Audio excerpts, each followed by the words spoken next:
What if you could get Hollywood level shots without the Hollywood level price tag? Today, we're diving into the DZO Film Arliss Primes, a set of lenses that promise cinematic quality at a fraction of the cost. But do they actually deliver? Are these budget lenses the real deal or just hype? In this video, I'm breaking down everything you need to know, from image quality and build to practical on-set performance, and whether these lenses can really elevate your projects without breaking the bank. So if you're a filmmaker looking for affordable glass that doesn't compromise on quality, stick around. This might be the best kept secret in budget cinematography. And a big thank you to DZO Film for sending us these lenses for 3 months to test out and really put them through their paces. Let's see if the Arliss Primes live up to the hype.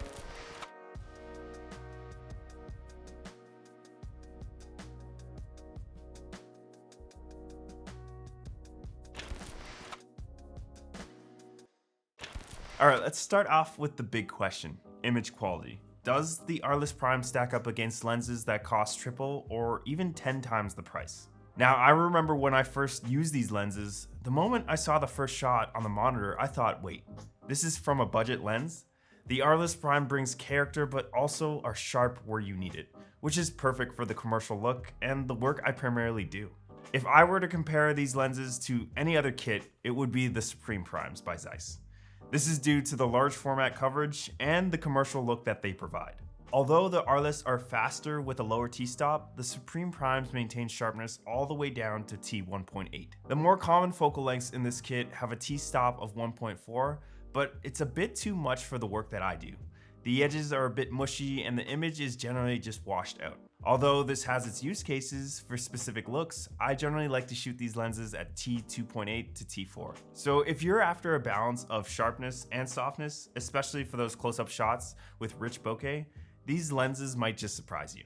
And let's be real, we've got options in the budget cine lens world. So how do these stack up against other lenses in the same range? There are so many options out there, and the Arliss Primes stand up surprisingly well against the top line of lenses like we said before with the Supreme Primes, and mixes well with the DZO Film's Vestvid Primes. They have a warmth and softness to their image that's ideal for narrative work. Other budget lenses often come off as more clinical, but the Arliss Primes lean into the more artistic vibe that makes each shot feel more intentional. So if you're considering a lens upgrade and want something that delivers a bit more of a cinematic image, something with a little bit more character without losing quality, the Arliss Primes are definitely worth a look. But image quality is only half the story, especially when it comes to being a cinematographer.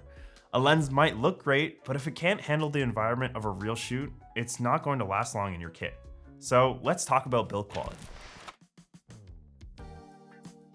The biggest thing that surprised me are how these lenses feel. For a budget-friendly set of lenses, they're built like they're meant for higher-end productions. With an all-metal construction and a smooth focus throw, it's clear that these lenses aren't just built for weekend projects. They're ready to go in full high-pressure set days. When you pick up one of these lenses, it has a very hefty feel to it, which is very important when you're trying to balance your camera, especially on a tripod. I love the weight factor with these, and it just screams good build quality. And with this set of lenses being a bit heavier, this is ideal for smaller teams as well as larger productions. Alright, so we know that these lenses hold up, but where do they really shine? Here's where I found they're ideal. If you're working on a narrative project or a cinematic commercial, or even a music video, the Arliss Primes bring a look that's hard to beat. That said, these lenses may be less ideal for run and gun productions or documentaries, where you might want something a little bit more nimble. But if your main goal is creating a commercial look, you'll find that these lenses have no problem with that. We know the Arliss Primes are built well, but a lens also needs to perform smoothly on set. Let's break down how they handle in real-world shooting.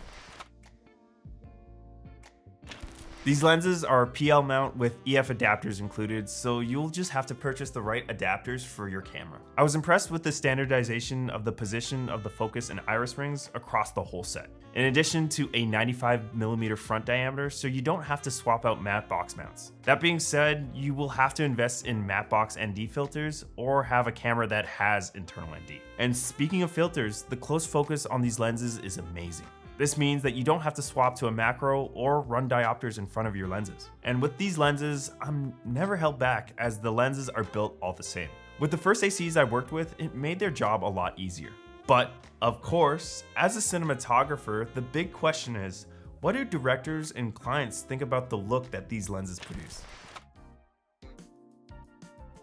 I actually took the Arliss Primes onto 2 commercial shoots, and these were pretty big projects, and I was really surprised about what everyone on set thought. The feedback was overwhelmingly positive. Both the director and client were impressed by how the shots looked right out of camera. Given the price point of these lenses, it wasn't really expected. The warm tones and highlight roll-off really brought out the story's mood, something I usually associate with higher-end lenses. When a director and also client are just happy with everything that's coming together with their project, it gives me a huge confidence boost as a cinematographer. A big thing that people don't really talk about is optics on set. Working with lenses like these instills confidence in your clientele because they feel like they're working on a higher end production. Now, let's get into the heart of the matter, the price. This is the biggest draw of the Arliss Primes. We're talking about lenses that deliver quality at a fraction of what you pay for high-end cinema glass. We're talking roughly $21,000 for the whole set and about $2,100 per lens. Compared to the Supreme Primes that we were talking about earlier, a 9 set is going to run you about $190,000 or $21,000 per lens. Now, you're gonna kind of wince at the $2,100 price tag per lens, but this is absolutely revolutionary for this time of filmmaking. For a lens that is providing this much quality at that much of a price point is absolutely amazing. So you can just imagine you can get a full set of these lenses for about 1 Supreme Prime. So what are you really paying for here? You're getting premium level products with higher end materials when it comes to the more expensive lenses. You might sacrifice a bit in areas like flare control or coatings and quality of glass, but for most projects, the difference is so small that you probably won't even notice. So what do you actually need from this kit? Realistically, no one's going to buy 10 lenses out of the gate. DZO offers an A kit which has the classic focal lengths such as 25, 35, 50, 75, and 100mm, but their B kit has an interesting set of focal lengths such as the 14, 20, 40, 135, and 180. The commercials that we shot with these lenses, we only use the B kit, and this is our style of filmmaking. So you have to ask yourself, what is your style of filmmaking, and what focal lengths complement the work that you create? So after testing these lenses, here's my final take. If you're looking for a set of lenses that can deliver a cinematic look without the high price, the DZO Film Arliss Primes are definitely worth considering. When you're just starting out or working on projects where keeping costs down is essential, these lenses pay for themselves fast. You get a lot of bang for your buck without compromising too much on quality, which leaves room in the budget for other essentials. For the indie filmmakers or freelance videographers, they're a solid investment. You get the professional level look without blowing your budget, which is a win-win. But good lensing is just one part of creating cinematic commercials. If you want to see our entire filmmaking setup, check out our video on our 2024 commercial filmmaking kit. In that video, I break down even more gear that can give you a professional edge without the price tag. Click this and I'll see you there.